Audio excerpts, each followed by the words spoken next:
সরিষা গাছগুলিতে আমরা অবহেলার ছলে এই চাষ করে থাকি। আমরা সরিষা গাছগুলিতে শুটিয়ে আসার পর কোনো রকম সালফার, কোনো রকম অনুখাদ্য কিছুই স্প্রে করি না। ফলে আমাদের সরিষা যথেষ্ট পরিমাণে ভালো হয় না। তাই আপনি একটু বৈজ্ঞানিক পদ্ধতিতে আমাদের মতো করে আপনি একটু সরিষা চাষ করবেন। আমরা সরিষা চাষের ক্ষেত্রে একবার অনুখাদ্য প্রয়োগ করি এবং একবার কিন্তু বন্ধু সালফার প্রয়োগ করি। এই সরিষা চাষের ক্ষেত্রে সালফার প্রয়োগ করা আবশ্যিক।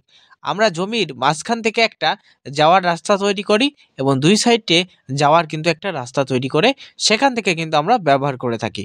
বন্ধু, সরিষা চাষের ক্ষেত্রে সালফার একটি গুরুত্বপূর্ণ ভূমিকা পালন করে। এই সালফার আমরা যদি সারের সাথে মিশ্রিত করে প্রয়োগ করি তা ভালো, তবে কিন্তু একবার স্প্রে করা আবশ্যিক। তবে যারা সারের সাথে স্প্রে ছড়িয়েছেন তারাও কিন্তু স্প্রে করবেন।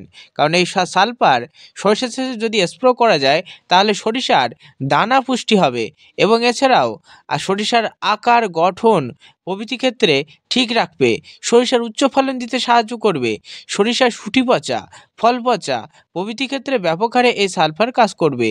এছাড়াও আপনি যদি সালফার স্প্রে করতে পারেন মিনিমাম ফুল আসার টাইমে, তাহলে আপনি একটা জিনিস খেয়াল করবেন, সরিষা গাছের ফুল ঝরা কন্ট্রোল হচ্ছে এবং এই সালফার সরিষা গাছের কিন্তু ঝাঁজের পরিমাণও কিন্তু ব্যাপক হারে বাড়াতে সাহায্য করে।